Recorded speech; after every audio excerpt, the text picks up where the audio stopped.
de 1 Tessalonicenses, Paulo está caminhando para a segunda parte e a parte final da carta. Eu tenho dado dicas a você de que esta carta pode ser dividida em duas partes. Talvez você não tenha gravado isso, mas a primeira parte é dos capítulos 1 a 3, que eu coloco com a palavra gratidão. Paulo agradece a Deus por esta igreja tão fantástica, uma igreja que ele começa dizendo no capítulo 1 que vivia em operosidade de fé, dedicação do amor e firmeza da esperança. Capítulo 1, versículo 3. Era uma igreja que o apóstolo Paulo tinha o desejo de voltar a ver, já havia feito planos, mas 2:18 diz que Satanás barrou o caminho. Ele já tentou 2 vezes, mais de uma vez, não duas, mas mais de uma vez, e Satanás barrou o caminho. Uma igreja zelosa, uma igreja que havia enfrentado grandes adversidades, mas havia mantido a fé. Paulo, no capítulo 3, fala de que enviou Timóteo para colher algumas informações e fortalecer e animar aquela igreja. Capítulo 3, versículo 2. E agora, nos finalmente, finalmente é a palavra que começa o versículo 1 do capítulo 4, Paulo começa a segunda parte da carta, que se a primeira eu chamo de gratidão, a segunda eu chamo de preocupação. Tá? Muito do coração de um pastor. Eu vivo isso, nós estamos muito gratos, sempre, por aquilo que Deus está fazendo na igreja. Mas ato contínuo, a gente anda muito preocupado também. Então essa divisão da carta é muito do coração do pastor. Gratidão e preocupação. Hoje essa mensagem eu poderia perfeitamente ir até o versículo 12, porque é um bloco só. Paulo fala sobre a santidade do sexo, de 1 a 8, e a santidade do amor fraternal, versos 9 a 12. Mas para eu poder realmente falar de maneira mais tranquila, clara e com conteúdo também mais esmiuçado, nós vamos dividir essa mensagem em duas. O apelo pela santificação hoje, parte 1, sobre a santidade do sexo. E quinta-feira que vem, se Jesus não voltar, o apelo pela santificação, parte 2, a santidade do amor entre os irmãos. Vamos ao texto. Finalmente, irmãos, pedimos a vocês e os exortamos no Senhor Jesus, que assim como aprenderam de nós, Paulo, Silas e Timóteo, a maneira como devem viver e agradar a Deus, e efetivamente o estão fazendo, vocês continuem progredindo cada vez mais. Porque vocês sabem quantas instruções demos a vocês da parte do Senhor Jesus. Pois a vontade de Deus é a santificação de vocês, que se abstenham da imoralidade sexual. Que cada um de vocês saiba controlar o seu próprio corpo em santificação e honra, não com desejos imorais, como gentios que não conhecem a Deus. E que nesta matéria ninguém ofenda, nem defraude o seu irmão, porque contra todas estas coisas, como antes já avisamos e testificamos, o Senhor é o vingador. Uau! Pois Deus não nos chamou para a impureza, e sim para a santificação. Portanto, quem rejeita estas coisas não rejeita uma pessoa, mas rejeita Deus, que também dá o seu Espírito Santo a vocês. Deus, continue falando ao nosso coração. Eu oro porque o assunto de hoje precisa ser comunicado de maneira respeitosa, mas tem que ser direta. Que o Senhor nos abençoe, falando conosco no nome de Jesus. Amém e amém. É fato, queridão e queridona, que vivemos em uma sociedade saturada pela pornografia. É uma sociedade acostumada ao discurso imoral, em todos os sentidos. Se o meu tempo de juventude, amados, eu com meus 50 anos, perto de 51, se o meu tempo de juventude nós já vivíamos tensões e pressões relacionados a este tema de castidade, de pureza sexual, imagine esta geração agora, a geração do meu filho João Marcos, com 20 anos, a geração de alguns jovens aqui, a geração dos seus filhos. Quiçá podemos pensar na geração daqueles que são novinhos e novinhas, e que cada vez mais, amados e amadas, aquilo que a mídia hoje... É interessante, amados, abrindo um parênteses aqui, toda essa repercussão sobre o tal do vídeo, sobre a adultização das crianças, a Bíblia já fala isso há muito tempo, amados. A gente não precisa do profeta Felca. Nós já temos as Escrituras falando disso o tempo todo. Mas a impressão que eu tenho, amados, é de que falta uma certa... como é que eu vou usar esse termo? Uma certa cautela, para usar um termo mais ameno, dos nossos crentes a respeito do modo como, por exemplo, expõe as crianças, os seus filhos e filhas nas redes sociais. Aquilo que se assiste em casa. A pornografia, amados, é uma coisa o seguinte, você tendo um contato com ela, ela já lhe marcou. O apelo que eu faço aos jovens que nunca tiveram acesso a material pornográfico é que não tenham, porque se tiverem uma vez, pastor Léo, a gente ouviu isso lá no treinamento, isso já se torna impregnado. Você já se torna escravo e escrava.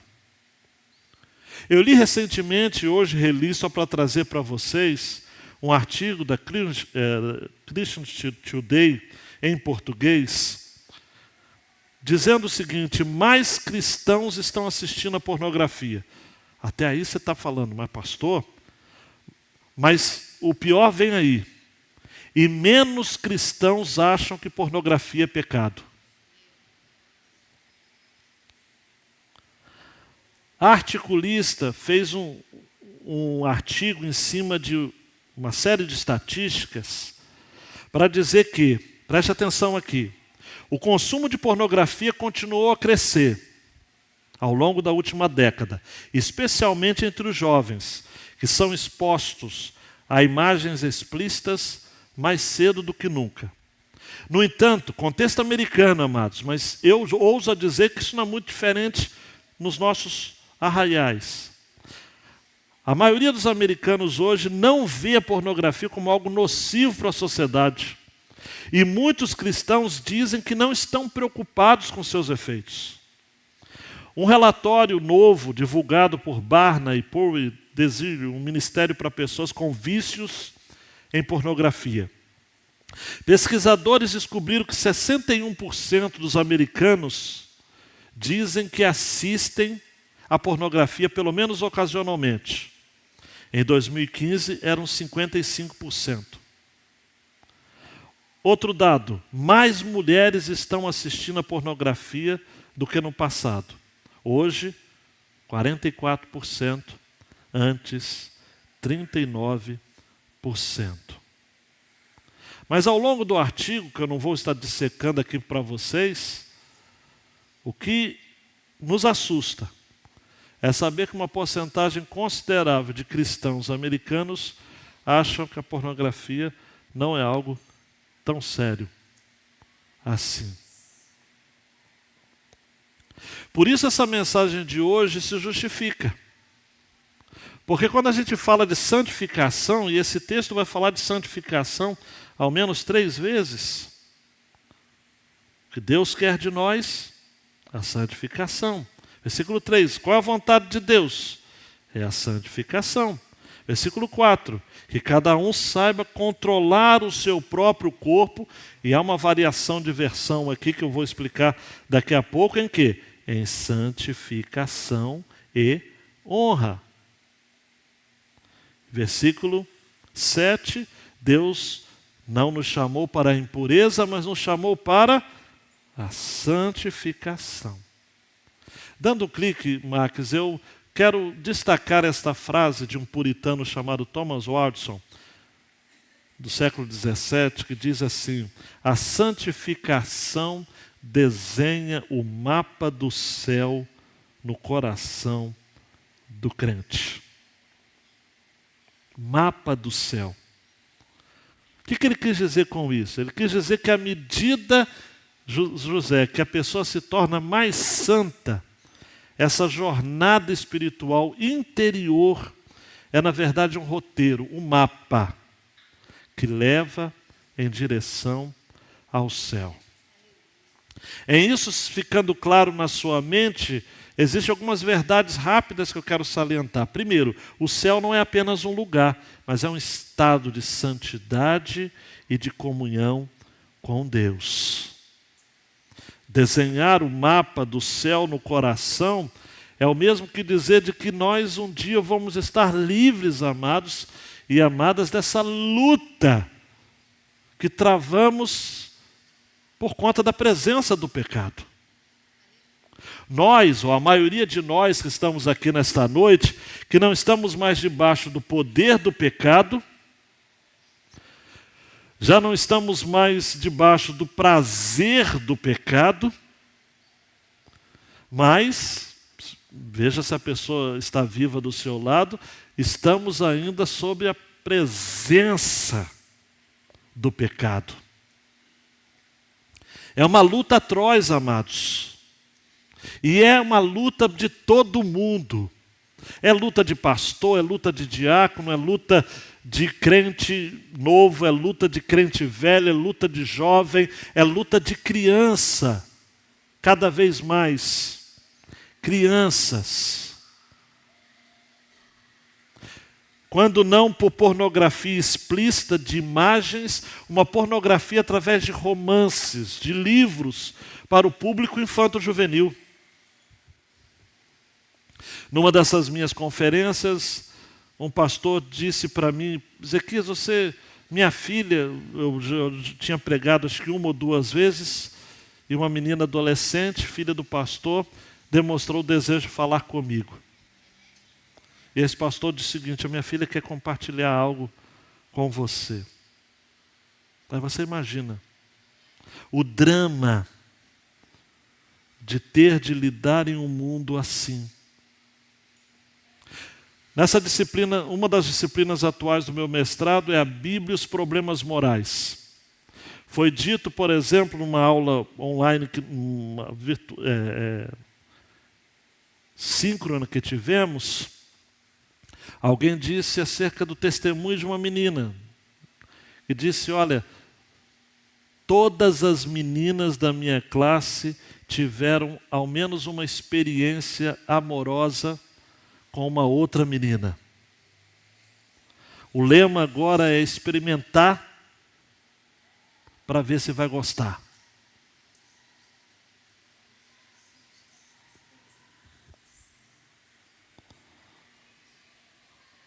Nós precisamos, amados, da santificação, porque ela é que vai nos levar ao lugar do coração, onde essa transformação vai acontecer. Não adianta mudar de contexto, não adianta mudar de escola. Atenção, não adianta mudar de escola, não adianta mudar de cidade. Tem que mudar o coração. Por isso que para Thomas Watson, o autor dessa frase, a santidade não era um requisito para a salvação, é uma evidência dela.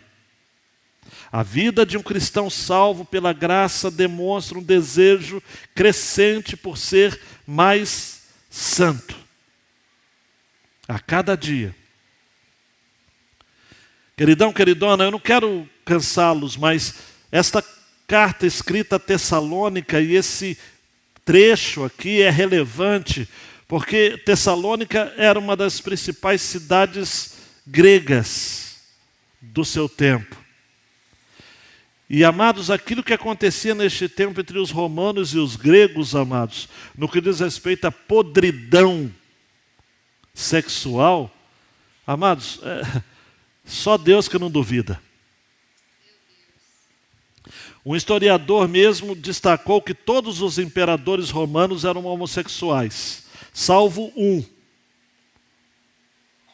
Cláudio. Mas, em compensação, a sua esposa Messalina saía muitas noites da semana para se prostituir no prostíbulo da cidade. Quando a gente assiste filmes de época a respeito deste tempo, ou livros de historiadores sérios, nós ficamos, amados, absortos. A igreja de Tessalônica estava ali, amados, pensa comigo aqui, ó, no olho do furacão. Por isso que Paulo diz, finalmente, irmãos, olha só o tom de Paulo aqui. Primeiro ponto é justamente isso. Você e a santificação. Ele usa muito esse pronome, vocês. Pode dar um clique aí, Iago. Finalmente, irmãos, pedimos a vocês e os exortamos no Senhor. A palavra pedir consideravelmente, exortamos, é chamar no canto de ouvido para falar. Que assim como vocês aprenderam de nós a maneira como devem viver e agradar a Deus e efetivamente estão fazendo, continuem. Continuem progredindo, porque vocês sabem quantas instruções demos a vocês da parte do Senhor Jesus. Paulo demonstra essa preocupação, ele diz, olha, quantas instruções. A palavra instrução aqui no original tem a ver com, é um termo militar. É uma ordem que se recebe de um superior, que deve ser passada a outras. É como se Paulo estivesse dizendo o seguinte, nós somos soldados do exército de Deus e temos que obedecer às suas ordens. Paulo evoca o seguinte, olha, nós já pedimos a vocês e exortamos como vocês devem viver e agradar a Deus. Isso é mais do que ser obediente, amados, olhe para mim, porque às vezes você pode ser obediente e não agradar a Deus. E aí agora complicou, né? Por exemplo, Jonas foi obediente, mas não agradou a Deus, porque é uma coisa de coração. Jonas fez igual aquela criança que o pai disse assim, filho, se assenta, e ele ficou de pé. Filho, se assenta, e ele ficou de pé. Filho, se assenta, e ele ficou de pé. Filho, a quarta, a coisa fica feia. Ele se assentou. Mas, enquanto se assentava, dizia, eu estou sentado por fora, mas por dentro eu estou de pé. Por isso, amados, que tem que viver e agradar a Deus. Só ser obediente, Deus não nos chama para sermos soldadinhos de chumbo. Estão ligados nessa expressão?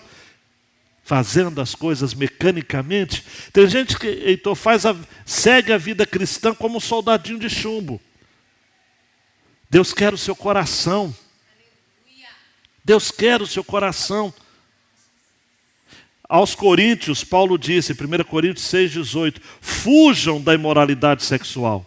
Qualquer outro pecado que uma pessoa cometer é fora do corpo, mas aquele que pratica imoralidade sexual peca contra o próprio corpo.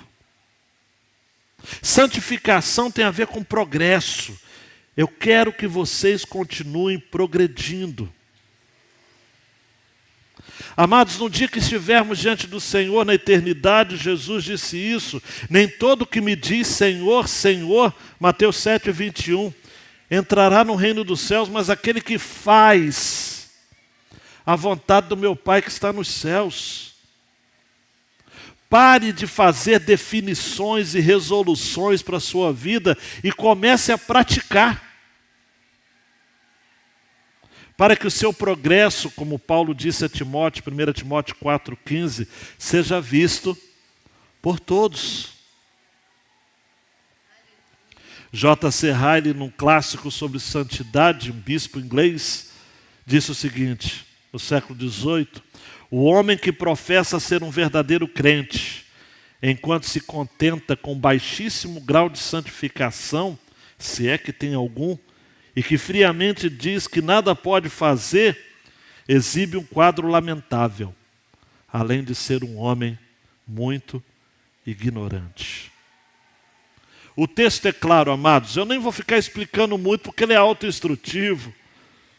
Pelo amor de Deus, está claro, versículo 3, pois a vontade de Deus é a santificação de vocês, que se abstenham da imoralidade sexual. Deus só tem uma vontade, amados, é que você se abstenha da imoralidade sexual. A ideia de se abster aqui é abrir mão, é não compactuar, é não viver. Imoralidade sexual aqui é porneia no original. Tem a ver com relação sexual ilícita, adultério, fornicação, homossexualidade, lesbianismo, relação sexual com animais, relação sexual com parentes próximos, relação sexual com homem ou mulher casado ou divorciado, ou relação sexual fora do ambiente sacro do casamento. As instruções, amados, e olhe para mim mesmo, você que é novinho, novinha, relacionados ao sexo, não é para privá-los ou privá-las da alegria. Muito pelo contrário, é para protegê-las de modo que vocês não percam a verdadeira alegria. As recomendações bíblicas como esta, para que você se abstenha da imoralidade sexual, não é para que você viva numa prisão, mas é para que você tenha um muro ao redor deste voto do casamento, deste propósito para o casamento, a fim de que ele seja um jardim belo e seguro. A variação, amados, no versículo 4, é de uma tradução por conta da palavra controlar, cuidar, manter ou possuir. A minha NAA diz que cada um de vocês saiba controlar o seu próprio corpo. A revista e atualizada diz que cada um de vós saiba possuir o próprio corpo. A Almeida, século 21, que cada um de vós saiba manter o próprio corpo. A King James, que cada um de vós saiba possuir o seu vaso. E a linguagem de hoje fez uma interpretação, que cada um saiba viver com a esposa. Controlar o seu próprio corpo está certo. Possuir o seu próprio corpo, ou vaso, o seu cônjuge, também está certo. As duas ideias estão embutidas aqui. O cristão é aquele que sabe controlar o seu corpo, ele precisa aprender isso. Afinal de contas, o nosso corpo é um vaso, um instrumento, ungido, separado. Mas a tradução obter a esposa, que a linguagem de hoje traduz fazendo essa interpretação, também procede. A esposa na Bíblia também é tida como um vaso. Pedro, inclusive, vai dizer de que ela é o vaso mais frágil. Em suma, queridão e queridona, é a loucura de você cometer adultério. Provérbios 6:32 diz: quem comete adultério não tem juízo. Só mesmo quem quer arruinar-se é que pratica tal coisa. Provérbios 6:32.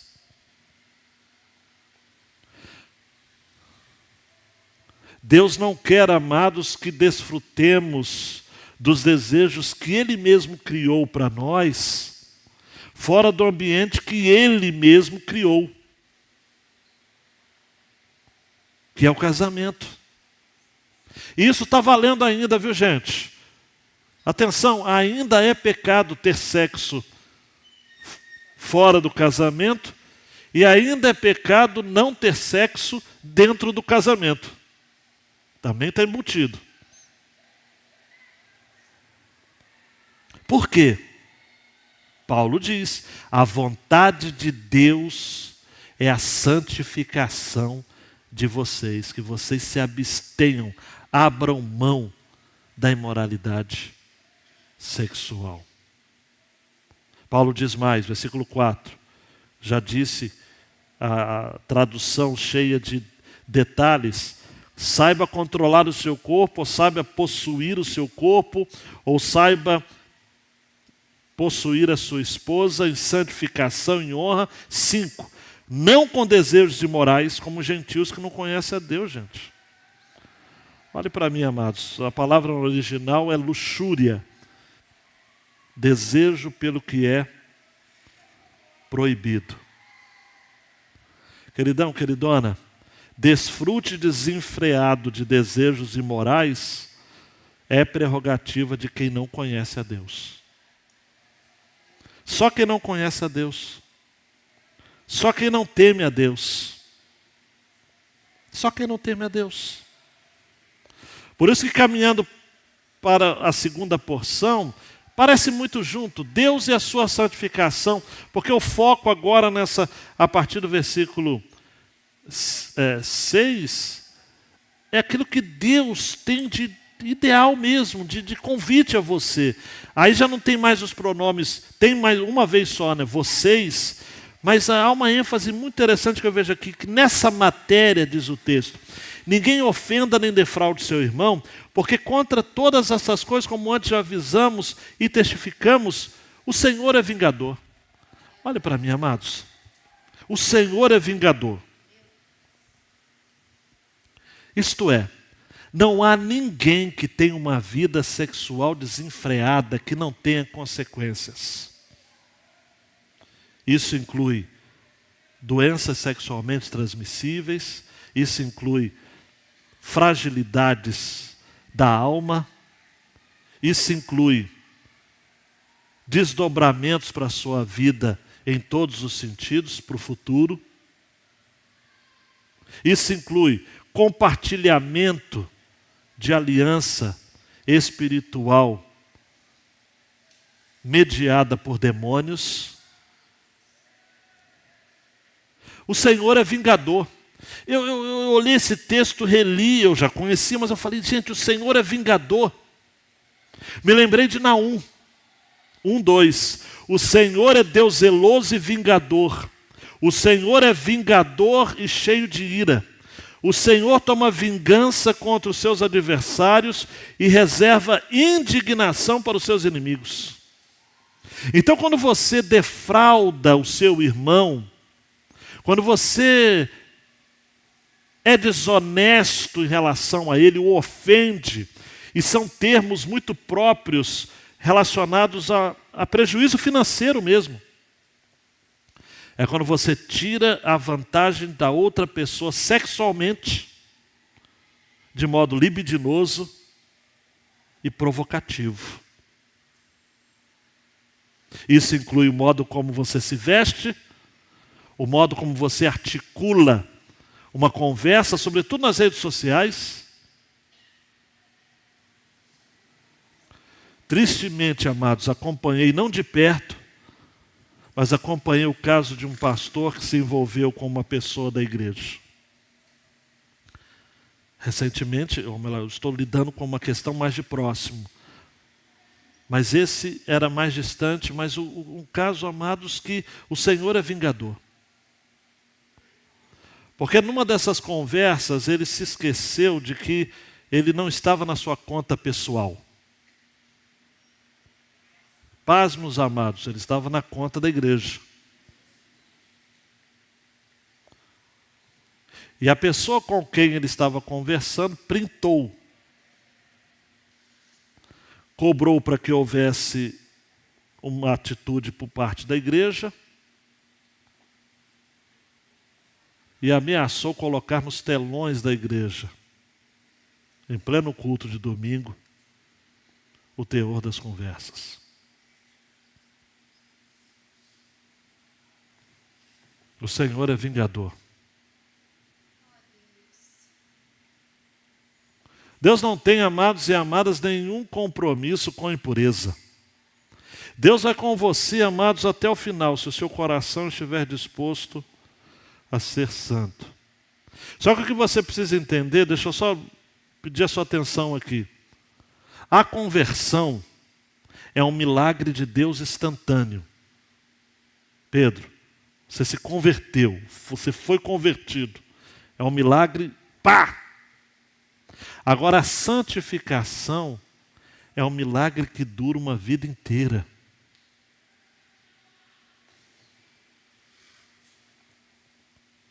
Então, a cada dia nós precisamos dizer: Senhor, me santifica. E amanhã? Senhor, me santifica. E depois da manhã? Senhor, me santifica. A vontade de Deus é esta. Deus nos chamou para a santificação. Deus é vingador. Romanos 1,18. A ira de Deus se revela do céu contra toda impiedade e injustiça dos seres humanos que, por meio da sua injustiça, suprimem a verdade. Deus é vingador. 1 Coríntios 6, 9 e 10. Ou vocês não sabem que os injustos não herdarão o reino de Deus? Não se enganem. Nem imorais, nem idólatras, nem adúlteros, nem afeminados, nem homossexuais, nem ladrões, nem avarentos, nem bêbados, nem maldizentes, nem roubadores herdarão o reino de Deus. E para você não ficar pensando de que isso é questão de pessoa, versículo 8. Portanto, quem rejeita estas coisas, não rejeita uma pessoa, mas rejeita Deus, que também dá o seu Espírito Santo a vocês. Não tem como, amados. Lucas 10, 16, Jesus disse: quem ouve vocês, ouve a mim. Quem rejeita vocês, é a mim que rejeita. Quem, porém, me rejeita, está rejeitando aquele que me enviou. Só vou citar as aplicações porque são bem autoinstrutivas. Deus já nos determinou o modo como devemos viver e agradá-lo em sua palavra. A nossa parte é obedecer. Queridão, queridona, Romanos 12, 1. Portanto, irmãos, pelas misericórdias de Deus, peço que ofereçam o seu corpo como sacrifício vivo, santo e agradável a Deus. Este é o culto racional, do termo lógico no grego. Racional, inteligente de vocês. Outra, nossa vida... eu coloquei a B, não, né? Então só tira essa foto para não tirar a surpresa, que já tirou. A nossa vida deve ser vivida corandeu, isto é, diante de Deus, em todos os aspectos. Gente, só uma coisa básica aqui, Aninha. Você acha que é por acaso que o Espírito é chamado de Espírito Santo? E Paulo diz: quem rejeita essas coisas não rejeita uma pessoa, mas rejeita Deus, que também dá o seu Espírito Santo a vocês. J.C. Ryle disse o seguinte: quando uma águia sentir-se feliz em uma gaiola de ferro, quando uma ovelha sentir-se feliz dentro da água, quando uma coruja sentir-se feliz sob o resplandecente sol do meio-dia, quando um peixe sentir-se feliz em terra seca. Então, mas não antes disso, admitirei que um homem não santificado poderá sentir-se feliz no céu. Não adianta. A santificação desenha o mapa do céu no coração do crente. Só entende essa mensagem quem é crente. Quero terminar, amados. Eu sou encantado com o arminho. O arminho é esse animalzinho. Será que vai dar agora sim, Iago? Esse animalzinho que está no colo dessa donzela, no braço dela. Esse quadro foi pintado por Leonardo da Vinci. É a dama e o arminho. O arminho, amados, é um mamífero assim pequeno, a mesma família do furão, da doninha, da lontra. É um animalzinho muito interessante. Ele tem uma pelagem meio que marrom avermelhada no dorso e branca amarela aqui no ventre. Branca amarelada. No inverno, elas costumam mudar de cor, tornando-se completamente branca, exceto pela ponta preta da cauda. E essa pelagem branca é chamada de arminho. Os arminhos são animais solitários, exceto, obviamente, durante a época de acasalamento. Eles são bastante ágeis, têm uma excelente visão e audição. Depois vão na internet e pesquisam sobre esse arminho. São muito ferozes e corajosos, embora conseguem até enfrentar presas maiores do que eles. São caçadores muito eficazes.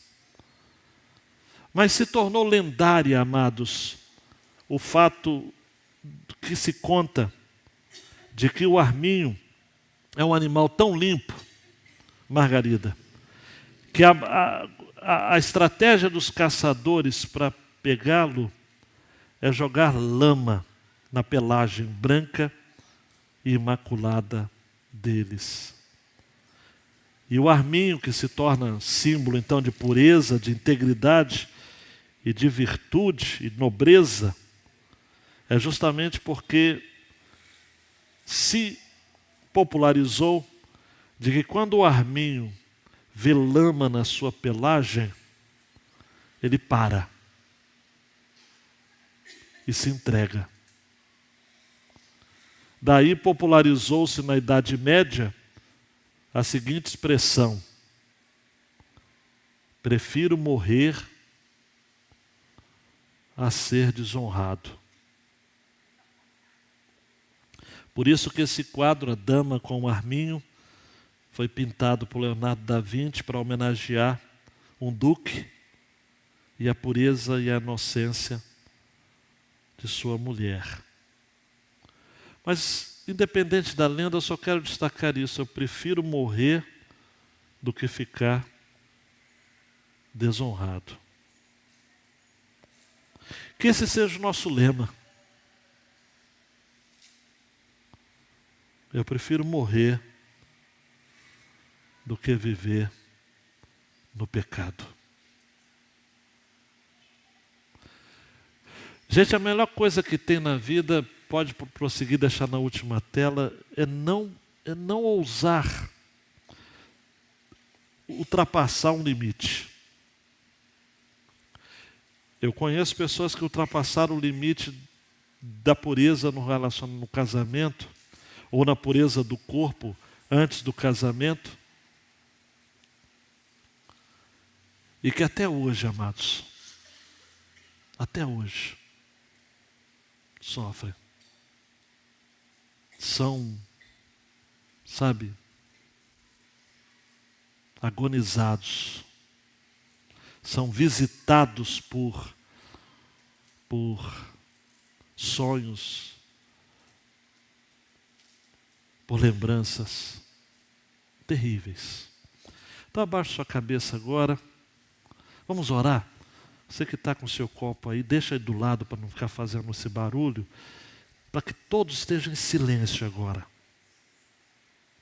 Você e Deus.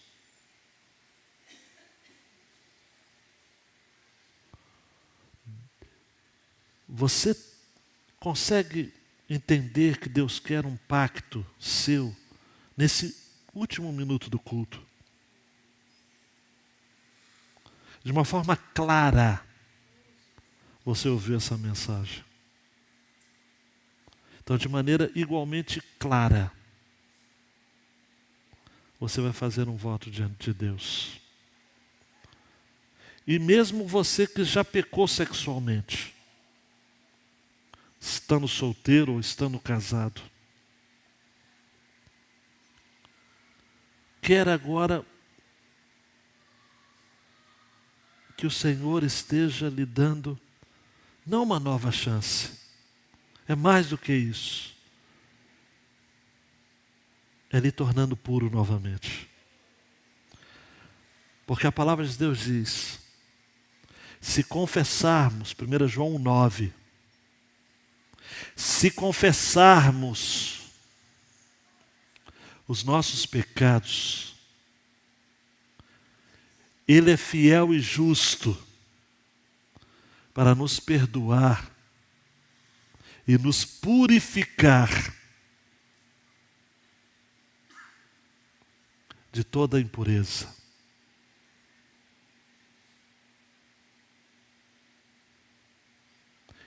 O Senhor quer,